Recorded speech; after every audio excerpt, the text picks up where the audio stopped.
employed as of January. This is according to data from the Philippine Statistics Authority.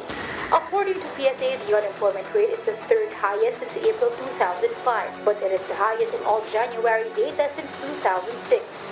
Labor Department clarifies that the no vaccination, no work policy enforced by any company or employer is illegal. Labor Secretary Silvestre Bella III told the Philippine Star there is no legal basis to require workers to get vaccinated before entering the workplace. The law is clear. Any act that would discriminate an individual who is not inoculated in terms of employment is actually illegal. The unemployment rate in the Philippines for 2020 is at 10.3%. The Philippine Statistics Authority says this is the highest in 15 years. With more than 4 million jobless Filipinos and the economy still unable to fully reopen, how will the country rise up from its worst post-war recession? We discuss in this episode of the Chiefs.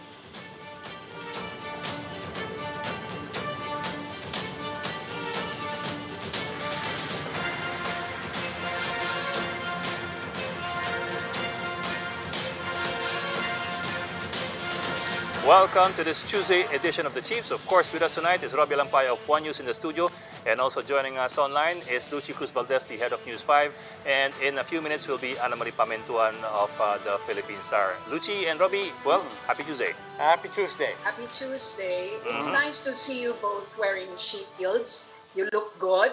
Kayo lang naman ang maghahawahan dyan, kayong dalawa. What does that mean? Parang sinasabi we look mong, better with shields than without. Is that na may glare, na medyo tinatakpan yung mukha. Yung medyo malabo itsura namin, mas masugan na tingnan. Ganun. No, you look like law-abiding, protocol-abiding citizens. Good for you. Okay, Yeah. we look responsible. I think that's what you want to say. Okay. Okay, but alarming figures in the past 2 weeks actually, and Octa Research warning of a possible catastrophic surge if the trend continues. And in fact, you have seen I hope LGUs not. I hope you're today already tightening the screws, you might say. Yes. Are you seeing a lockdown anytime soon? Well, they're trying to avoid that. I think they're doing it on a graduated basis. Beginning with, for example, the curfews. Yes. And And the cinemas, they've already canceled. No? But And the restaurants, I si- think, are now also, well, baka daw bumalik sa 30%. 30%. Well, that's the right? recommendation of Octa. Yeah, but Navotas, Mayor Toby Chanco had a good point. Kanina tinanong ko siya sa big story. Kasi sinabi ko, di ba, dati nung tinanong natin siya, sabi ng Pasay, baka kailangan daw ng citywide ECQ. Tapos sinabi niya last week, di ba, mahirap na umatras sa ECQ. And then now, people are looking at possibly a 6,000 per day new cases by Yes, by So end tinanong of ko, March. wala pa rin ba ang ECQ? Hindi pa rin pwede pag-usapan. He had a very good point there. Sabi niya, this is how we'll put it, sabi niya. Pwede tayo mag-granular lockdown sa kalye, pero pagka hindi gumana yon, dadamihan yung kalye. Pagka hindi pa rin gumana yon, barangay. Pagka hindi gumana yon, maraming barangay. Pagka lahat ng barangay, hindi ganun din yon. So it would be a graduated response, depending on the numbers as we go along. Yeah. Well, how much of a setback that will be only remains to be seen, right? I mean, everybody was saying talagang we cannot afford another ECQ. That's right. Okay. Which brings us... Well, I Yan ang segue ko. feel the segue coming in, okay? Which brings us, of course, to the issue of jobs and, in this particular case, unemployment. We are now joined by Philippine Statistics Authority Assistant National Statistician Wilma Guillen. Good evening, ma'am. Should we say Dr. Guillen? Good evening, ma'am. How should we address you po?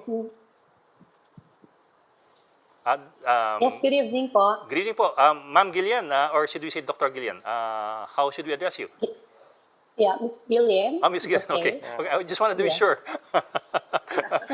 Well, ma'am, of course, we are looking at the number that was recently released by the PSA, yung 4 million for January. Pero nga, when you look back from October, it's an increase from October's 3.8. I'm wondering lang po kasi, considering that from October when we had a tighter lockdown of sorts compared to January, what accounts po for the increase in the numbers? Is there something that we are not understanding here? Yeah. Let me just be clear of the numbers. As of January survey of the labor force, we have an 8.7 unemployment rate, and this is actually the lowest since we started the lockdown in March 2020. So in April 2020, we had the highest ever unemployment rate of 17.6%. Opo. And then come July, because of the easing down of the economy, we went down into 10% unemployment rate. And by the time that we had the another round of survey in October of 2020, it was 8.7%, and it remained at 8.7% this January round. So that's our numbers on the unemployment rate. Yes, ma'am. Yes, Well, I percentage-wise guess po, the yeah. expectation was that it would decrease more, considering that we have had loosened restrictions and there was more business and mobility going on in the last couple of months. What do you think accounted for this further rise, no matter how minimal? Yeah, thank you for that question. Now, what we are seeing in these numbers is that although our population 15 years old and over went up by 400,000, and the persons in the labor force. So when we say persons in the labor force, these are those who are employed and these are those who are unemployed persons. So the persons in the labor force compared to the October round, it went up by 1.6 million. But then also, there was also an increase in the number of persons not in the labor force, those who did not choose to be in the labor force. And we saw in our data that the reason why they were not in the labor force is because of schooling. And these are more of the ages 15 to 18 years old, which is just right. And then also many of the household family members opted to be not in the labor force because of household family duties. And of course, the third reason why they were not in the labor force is that due to the ECQ lockdown, we have granular lockdowns, and also we call it the COVID-19 pandemic. So those are the reasons. That's why maybe we have remained at the 8.7% unemployment rate in October of 2020, but 3 months ago. Yeah, ma'am, sundutin ko lang yun, no? Because that's our part of our traditional definition, di ba? Parang if you choose not to be in the labor force, then hindi ka talaga counted. But then iba yung konteksto sa COVID, di ba? I mean, because before people would say, hindi muna ako mag-labor force kasi pahinga muna ako, or sabihin ka ng pamilya for whatever reason. But now, the context is very different because some people will say, hindi ako papasok because takot ako sa baka magkasakit and so on. In which case, it's a totally different perspective, hindi po ba? So, are we also saying that we're underestimating if we just look at the numbers? I think you are correct in saying that the situation now is very much different, because when we went to the field for the survey in April at the height of the lockdown, the top reason for the people not in the labor force is because of the COVID-19 and the community quarantines. But now, the number one reason that were given to us is schooling, and they choose to have to be in the house for some household or family duties. So it has changed actually from the time that we had the strict community quarantines, and now that we have relaxed somehow the economy. Okay, let me be clear about that. So you're saying that that these people opted to go to school instead of continue whatever work they had before, or opted to stay at home instead of continue with the work before? Is that what you're saying? Yes, that is correct. As far as the data that we have gathered, especially when we compare this to the pre-lockdown that is on the same period of January 2020, we saw that Filipinos 15 years old to 19 years old, I'm looking at data, their primary reason is, and the top reason actually is schooling. So these are the ages when the Filipinos are in the school. But for those who are who choose to stay at home or not to be in the labor force, Yes. the ages actually were the highest is 25 years old and over. Okay, that seems to be counterintuitive in a time of pandemic when there were so many lockdowns. I imagine that people were looking for jobs, and that if there was an opportunity to return to the workplace that they were employed in because of the loosening restrictions, that they would choose to return to the job in order to earn a living. No? So you're saying that instead they chose to go to school or to stay at home? Di ba parang counterintuitive yun? Oh, as I have mentioned earlier, they have gone back to work for those who are in the labor force. As I mentioned, it was 17.6% unemployed in April. It went down to 10% only in July, and then 8.7% in October, which also remained this January round at 8.7%. They went back, but because as you see, our population is not static. We have an increasing population, and the persons in the labor force, when we say persons in the labor force, these are individuals 15 years old and over who are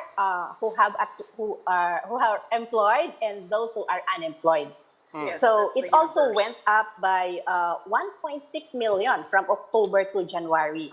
And that's why we saw in our unemployed persons, there was only a bigger increase of 100,000 compared to the 1.6 million persons in the labor force. That's why our employment rate from from April 2020 is what it was 82.4%, the lowest. And then it went up to 90% employment rate in July.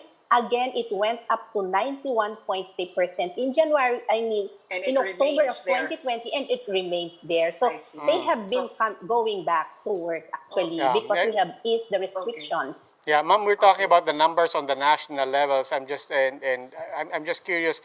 Are there any silver linings in the data, whether geographically or by sector? Yes, I can give you the numbers for the unemployment rate by region. The highest unemployment rate actually was registered in Region 4A, Calabarzon. Factories. Calabarzon, And and this is followed by the unemployment rate of 11.3% in Bicol region. So those are the regions with the highest unemployment rate so far. Let me bring in ano may pamito na the Philippine Star, Ami. Good evening, ma'am. Good Ma'am, evening. ma'am, yung study niyo ba kasama yung sectoral din? I'm just following up on Robbie Alampay's question. Are there sectors that had the most number of unemployed or underemployed? Saka kumusta ba yung underemployment situation natin? Okay, let me just give you first the unemployment, Yes. underemployed situation. Actually, our underemployment, when we had the strict community quarantines in April of 2020, it was 18.9%.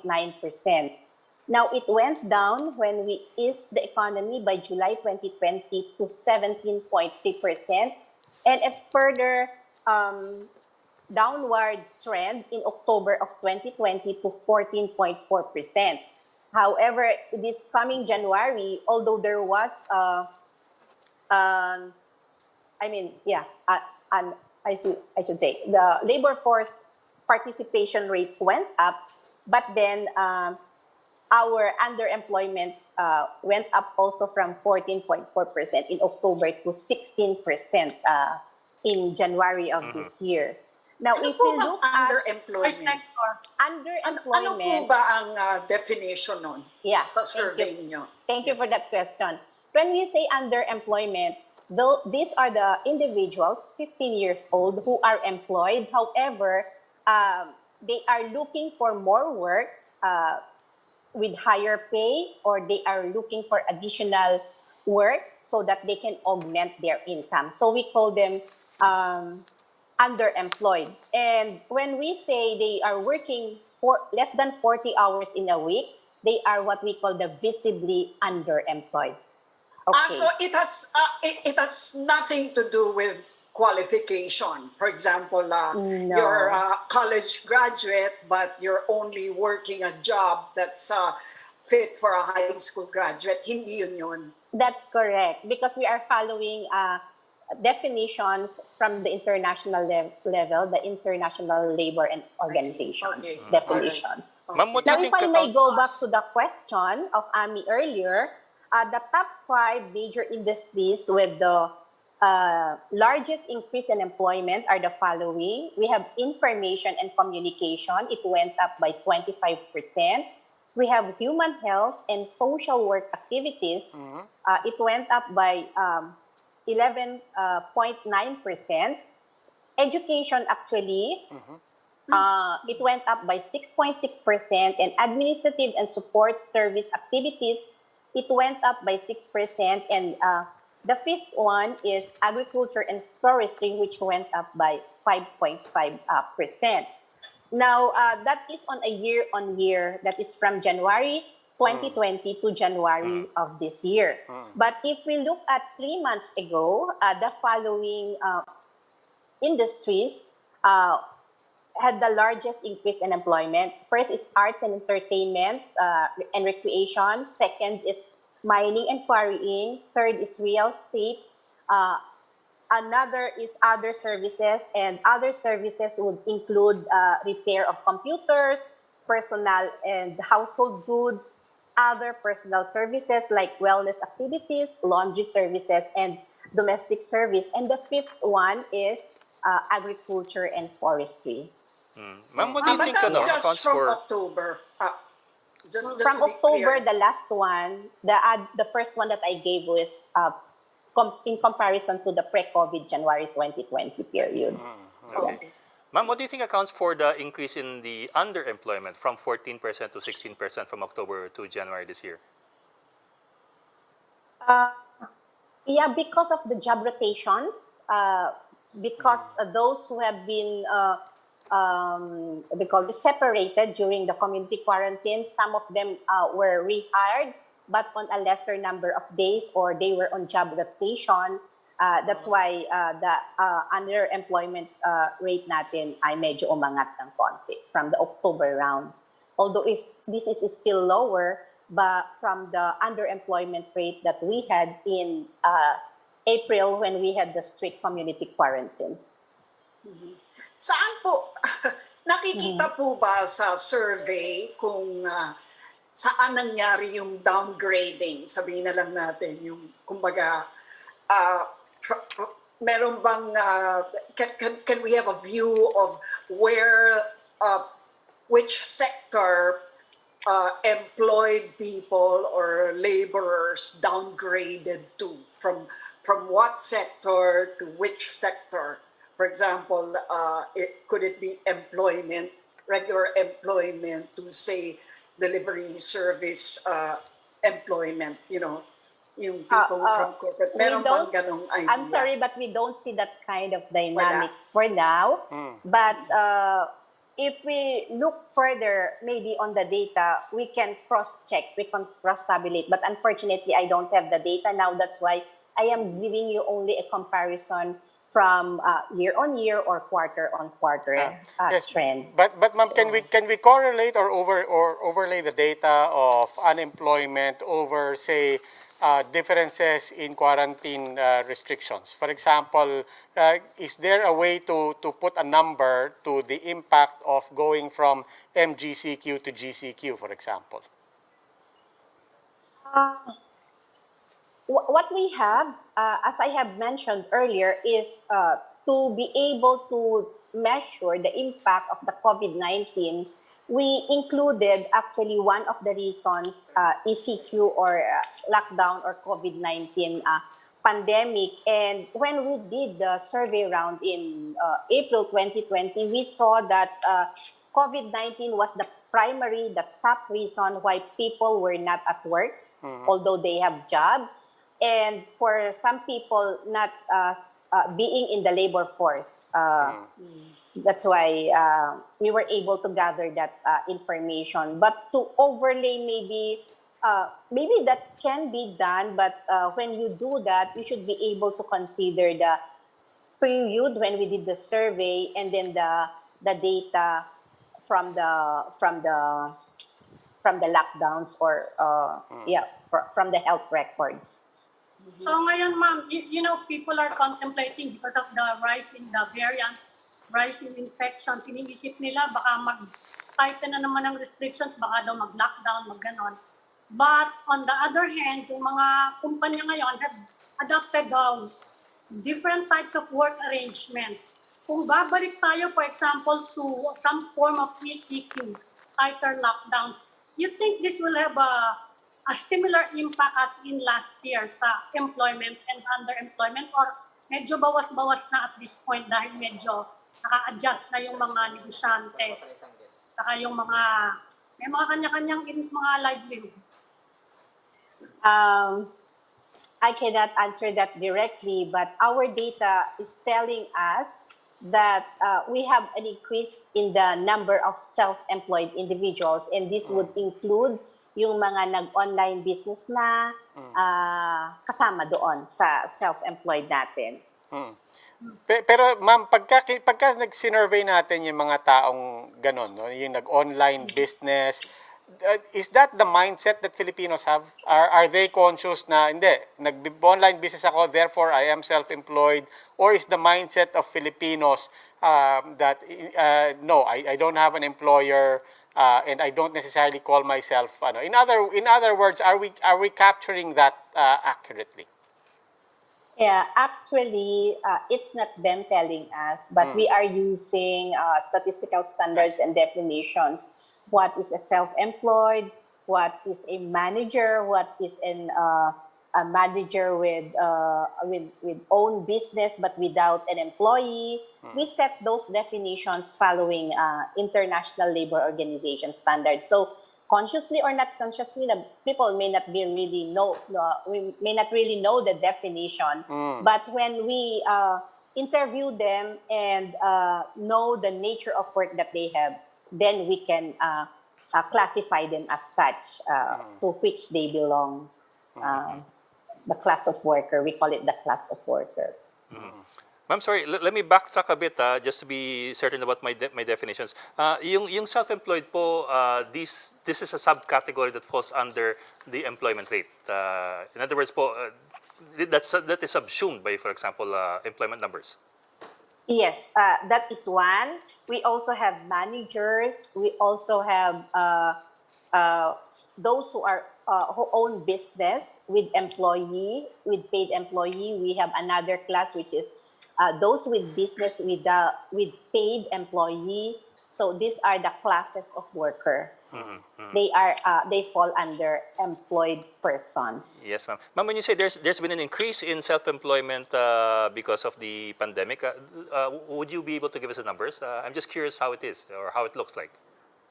Yeah, I'm trying to look at the tables that I have right now. I mean, I'm sorry. It was, I suppose, significant.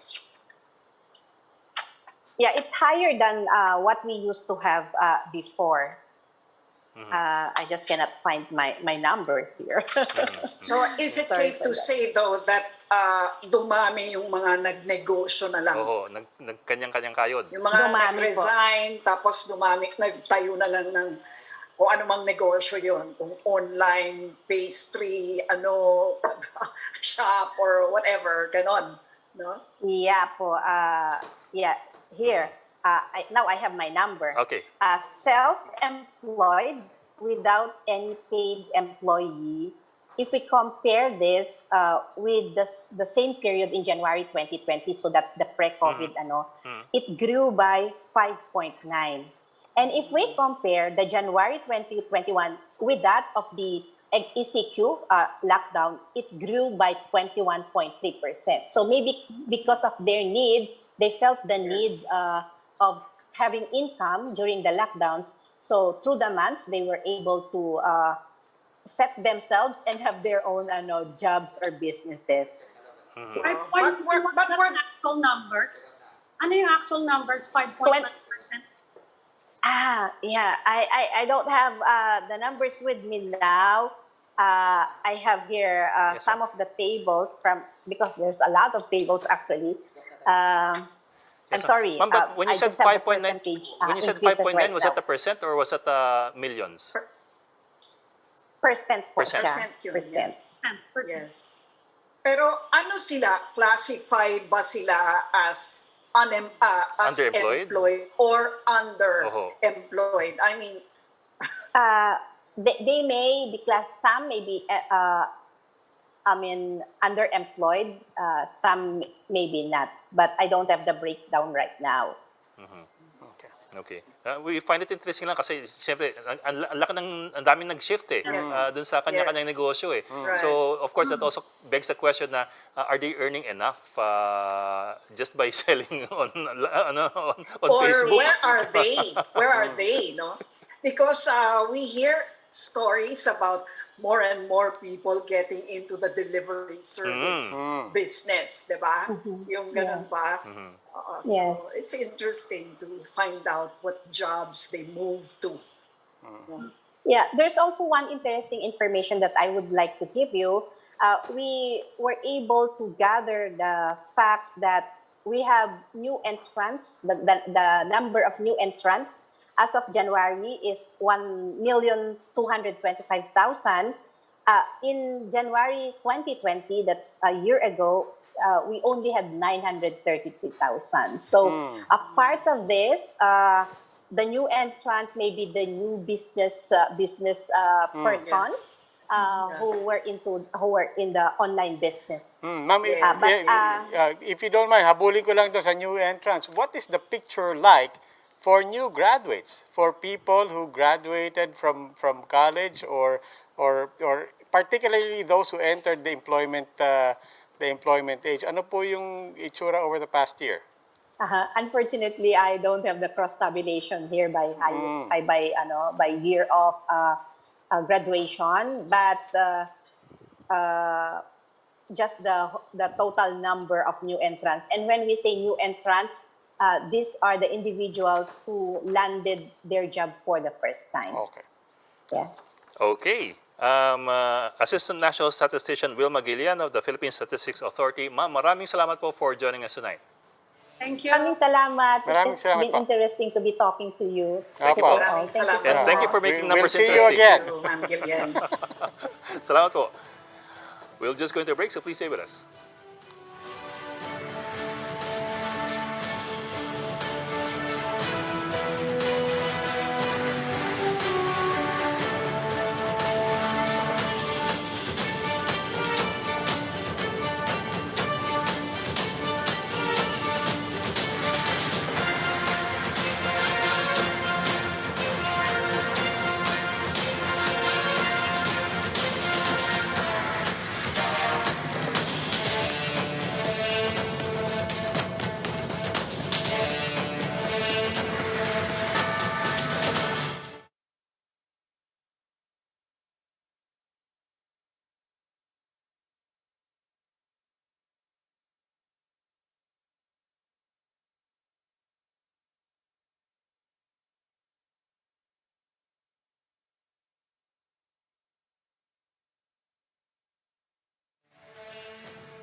Welcome back to Chiefs here on One News. We're now in the final stage of our conversation. Now joining us is Department of Labor and Employment Assistant Secretary Dominique Tutay. Good evening, Asec Tutay.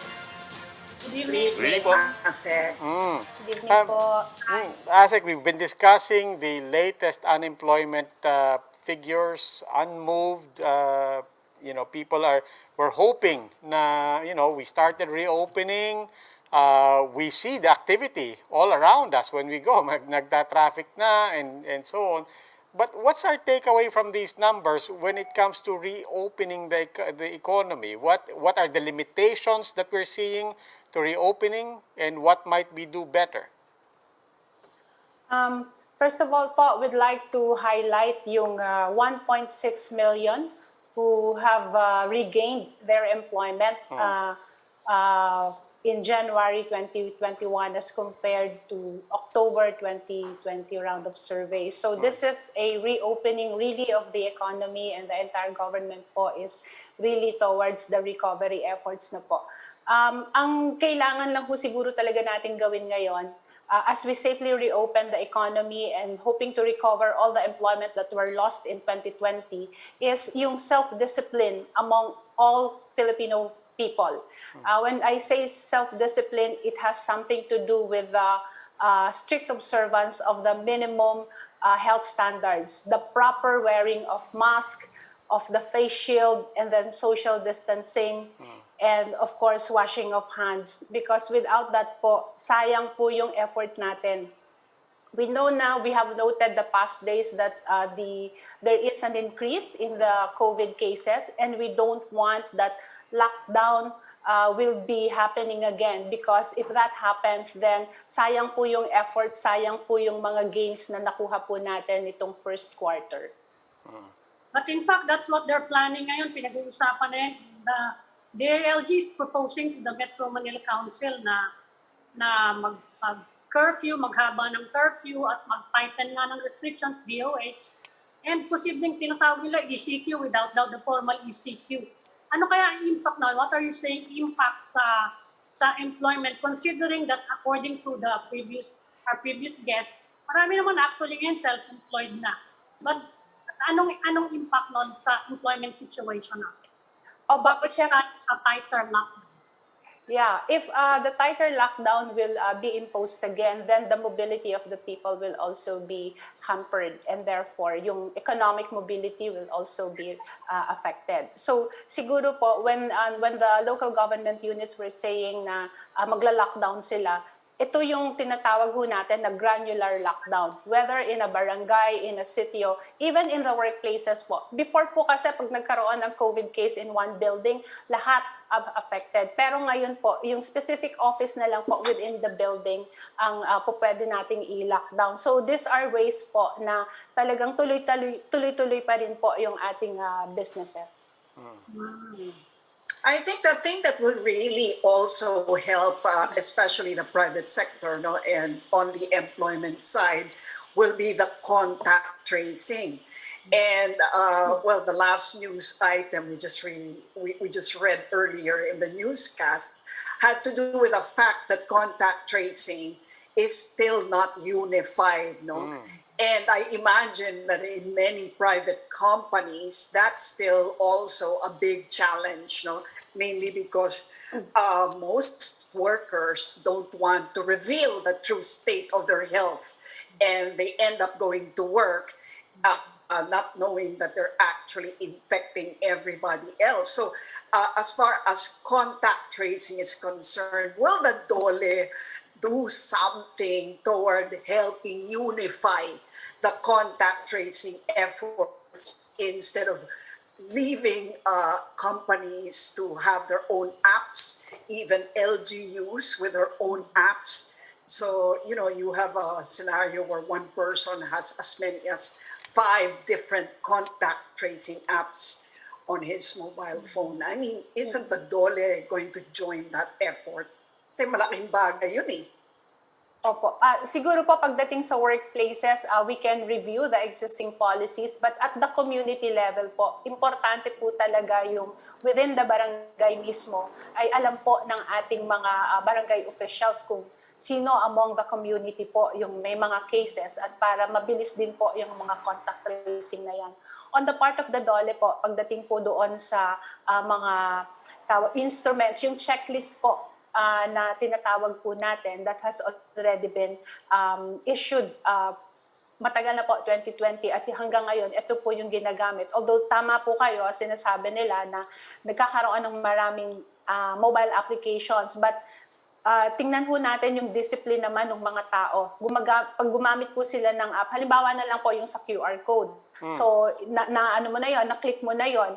And then, I observed not all people would really input yung data nila. Actually, Asec, Or marami kaya nagkukunwari lang eh. Marami from one LGU to another, nag-uusap ba yung mga systems na yan? So, I think tama po kayo.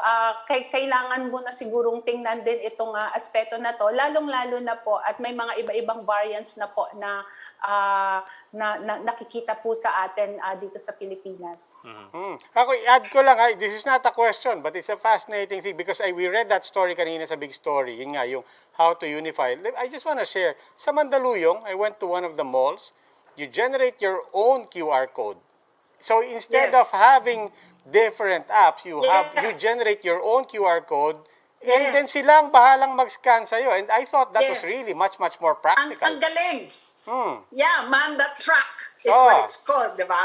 And you use it wherever you go. It's your own. Yes. Anyway. But that's not the way it works for every LGU Anyway, mas madali. I just wanted to throw that in because pero ma'am, I was thinking that maybe the DOLE can come up with something, I don't know, a policy that will require employees to have their own personal app like that, no? So that wherever you go, you can trace workers, where they've been, where they went, etc., etc.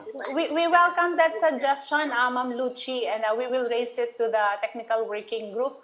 The DOLE is represented both at the technical working group level and even at the IATF level po. So we welcome that suggestion.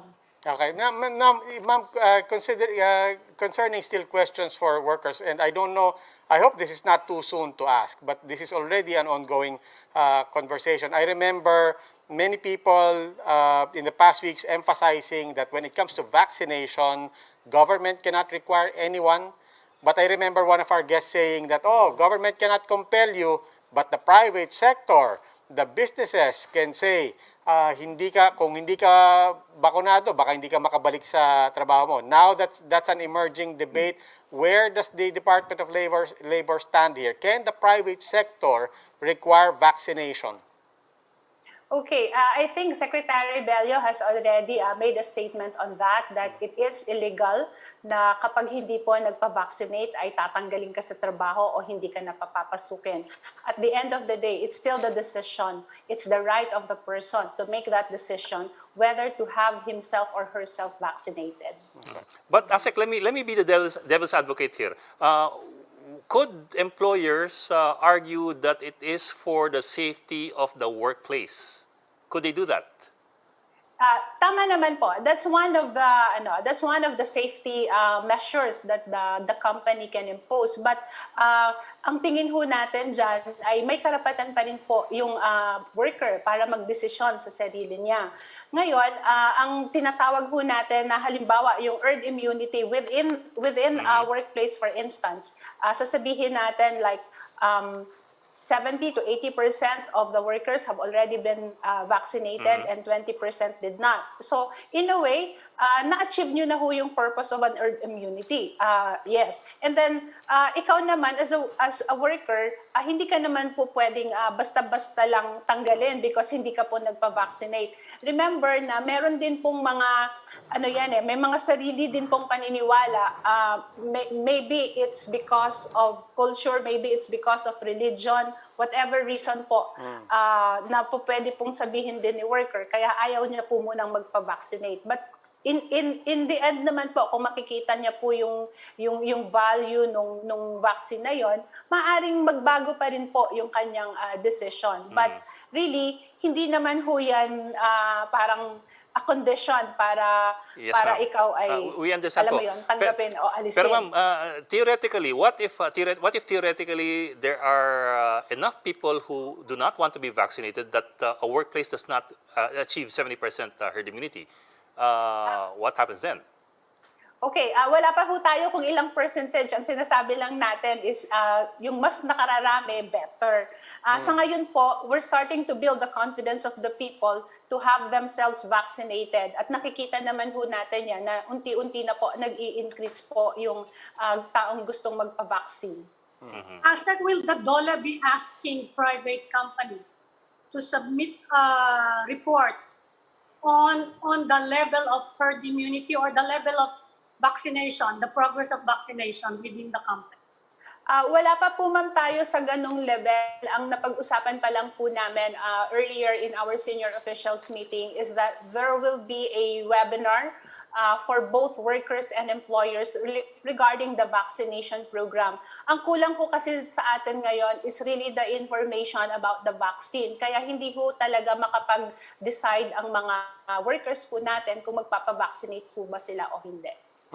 Asec, kanina po, pinapag-usapan namin yung mga numbers and obviously lumalaki yung number ng mga self-employed, especially those who are going into online business. I'm just curious, habang lumalaki ang sector na yan, and gaya nga ng sabi ng PSA, some people might not know how to define themselves, no? Lumalaki ba yung palaisipan na yan also for the Department of Labor? Are there rights and welfare issues, for example, that you would remind people who are in online businesses that, you know, that they should be mindful of, that baka nakakaligtaan nila? Like paying taxes. No, like, and social security, di ba? They might not be they might not be contributing, they might not know how to take care of their own PhilHealth and SSS, but also on your side, are there emerging rights and welfare issues that's creating a new gray area na ngayon pa lang natin nako-confront? Okay, unang-una ho, for the self-employed or informal sector workers, ang advocacy po talaga ng DOLE dyan is yung social protection. Kahit na po sabihin natin na on a voluntary basis, they should be a member of the SSS para po kahit anong mangyari sa kanila, meron po silang masasandalan.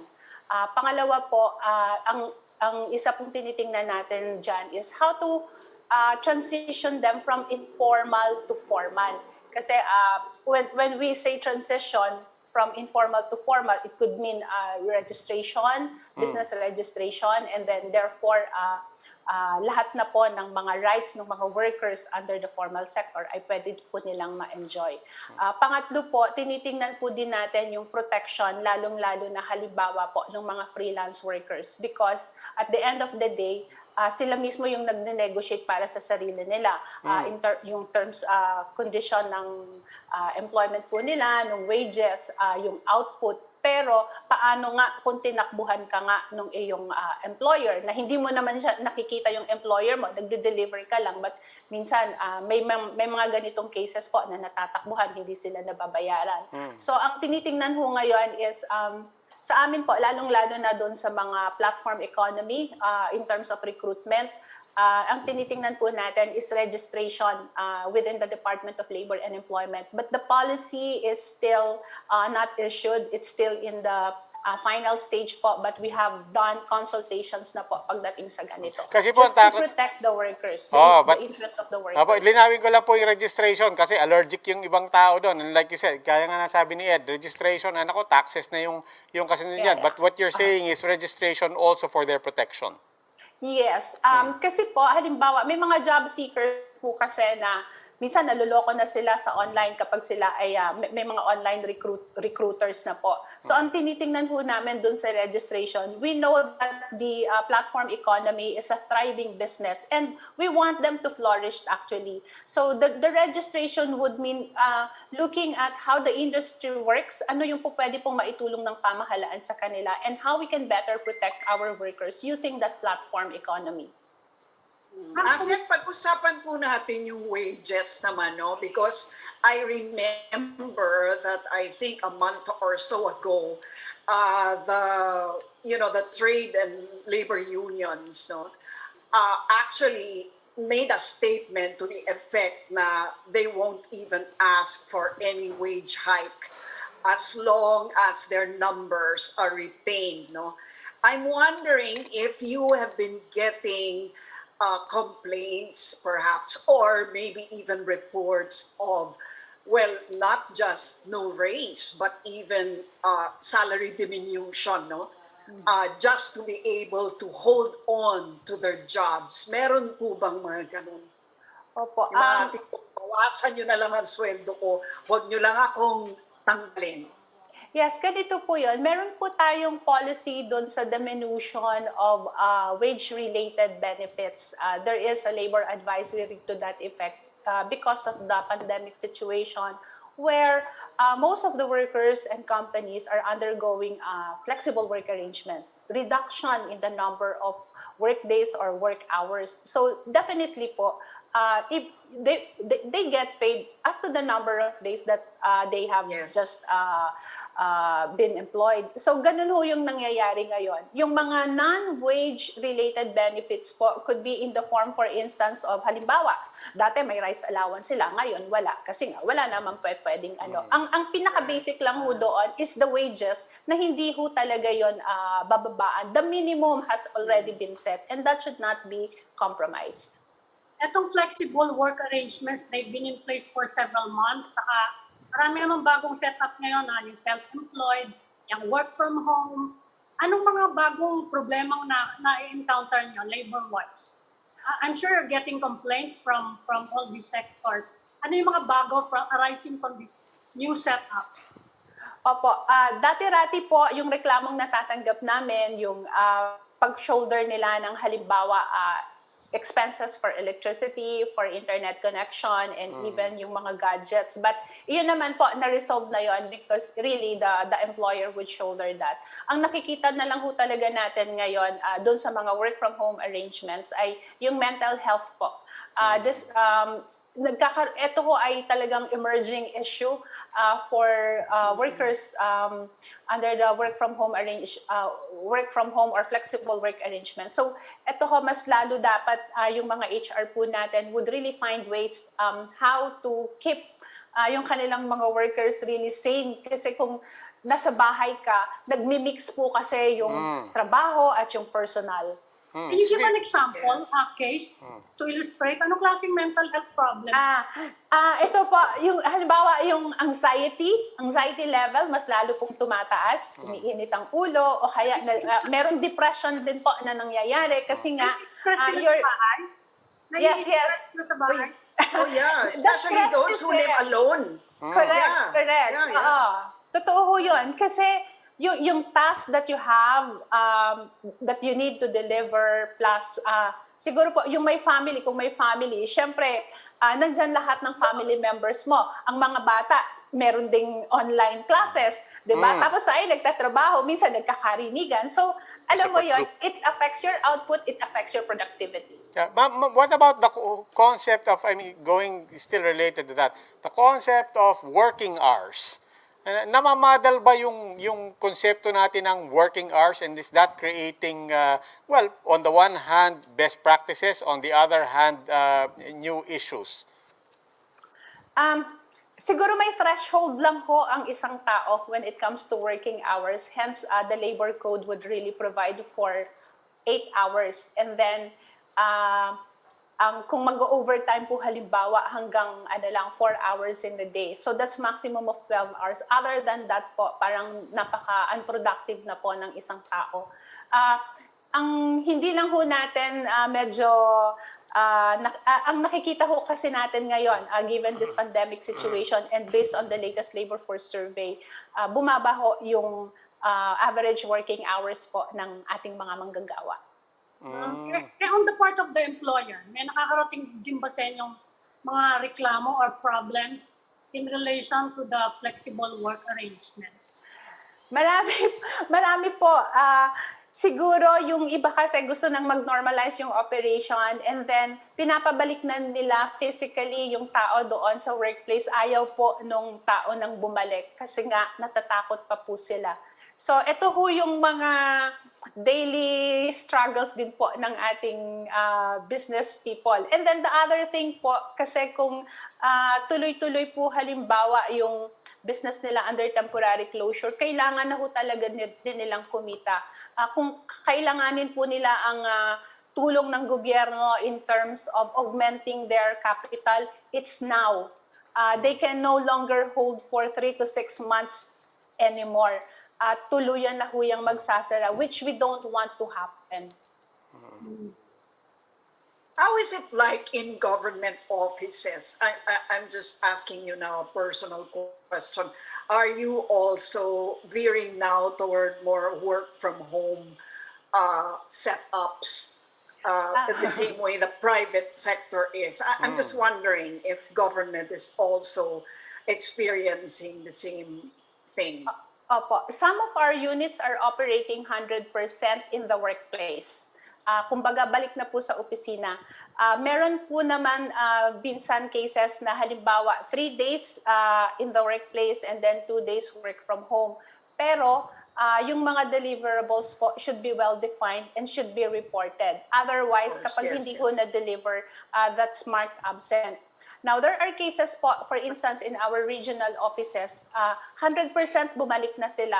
Tapos, nagkaroon po ng positive cases. So, ang gagawin na naman po, mag-50-50 na naman po yung arrangement. So, very flexible po yung ginagawa namin, like sa DOLE. But for us, senior officials, every day po, we are mandated to be in the office.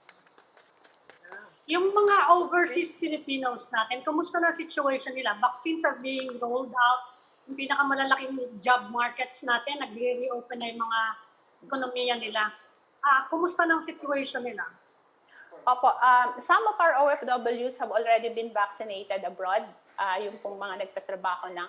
And yun po namang nakabalik na dito, I think they are at the level of around 465,000. And we're just hoping po na globally maayos na rin po yung ekonomiya natin dahil marami na yung vaccines po are already available in other countries. So siguro po magno-normalize na, hopefully begin to normalize, not really 100% pre-COVID normalization po ang mangyayari. So hopefully po yung deployment po natin ay mag-increase na rin po sana from the previous year's level. Speaking of which, I remember this was a conversation months ago. This whole concept of COVID passports, very crucial, especially for OFWs and anticipating new protocols, new rules in different countries. Ano po nangyari sa usapin na yun? Wala pa po akong update on that. Pero hindi na raw yata itutuloy yun, di ba? Yeah. I think there was a report, I think from the Senate na hindi na dapat ituloy yung passport bill, vaccine passport bill. I think they're calling that off. Yeah, that would have been quite discriminatory, I'd have to say, right? But in a situation like this, would you agree na it's probably one of those situations where it's going to be very, very difficult to not be discriminatory when it comes to whether you're vaccinated or not, no? I mean, that's how difficult it is, I think. If you know that a coworker or several coworkers had refused to be vaccinated, medyo nakakapraning yun. But let me throw a wrench into that discussion. I suppose kasi meron ding nuancing yan na if your coworker is not vaccinated because he is not yet because the vaccine is not yet available and he's not in the priority list, that might be different, I suppose, to a lot of people compared to a coworker who just refuses to be vaccinated. Definitely, yeah, yes, talaga. Diba? And I'm wondering, and that's why I was asking the question kanina. I'm wondering how the DOLE will factor that in. Right. When it comes to that. Right. I know we're not yet there, but when it comes to that, Pero when there's naumpisahan na eh. Paano kung naumpisahan na ibang bansa? China has started it. Yeah, tsaka how do you draw the line? Paano na ibang bansa? China yun eh. But I guess, China kasi but one question there, di ba, is, how do you draw the line between you're discriminating against someone. But at the same time, Yeah, by right. definition, I am discriminating. Diba? Exactly. Diba? Diba? It's For- hard to not discriminate in a situation like this. It's just hard. Dami nating tanong. Buti na lang si Asec, Tinatawanan lahat ng tayo ni sagot Asec. na kay Asec. Then siguro lang po. Noted ka na lang, noted. Para sa susunod na meeting nyo, pakisabi. Oh, we're not proposing anything. Siguro We're ang just tingnan raising lang the po question. natin, siguro lang, ang tingnan lang po natin, and we have to emphasize to our workers, is we really have to be confident about the vaccination program. Kung yung discrimination po, definitely it's a no-no for us. But in terms of like, maybe, I'm not sure kung na-issue na po yung policy. Meron kasi kaming meron kaming pinag-usapan na policy on vaccines for at the workplace. Pero yun po talaga, you really need not discriminate those who don't want to get vaccinated. That's the policy, ma'am. That's the policy you're referring to. Yes, There should be no yes. discrimination at all for those who refuse to be vaccinated. What about, I suppose you're talking about incumbent employees. What about hiring? That's discrimination also. Those for hiring. I'm just asking. I'm not implying anything. I'm Kasi just asking. pag nilagay mo dun sa di ba, dun sa qualifications mo, must be vaccinated. Nako. Tapos. Parang din lang po yan sa COVID testing, di ba? Kung kailangan, kung hindi ka ba magpapa-test, anong gagawin sa iyo. So, depende ho yan sa situation in the workplace. Okay. Well, we raise these questions not because we're interested, kasi malamang nga, mahuhuli kami sa bakunahan. I mean, these are Hindi just ho questions tayo that we ask. priority kasi. Kaya nga, we're not really priority. So, there you go. Okay, sige. Maraming salamat, Assistant Secretary Dominique Tutay. Thank you for Maraming joining salamat us tonight. po. Thank you, Asec. Maraming salamat po. Good evening. Si Asik, natawa-tawa na lang tayo. Hindi na sumasagot. Pero ulitin ko lang yun ha. Natuwa ako doon.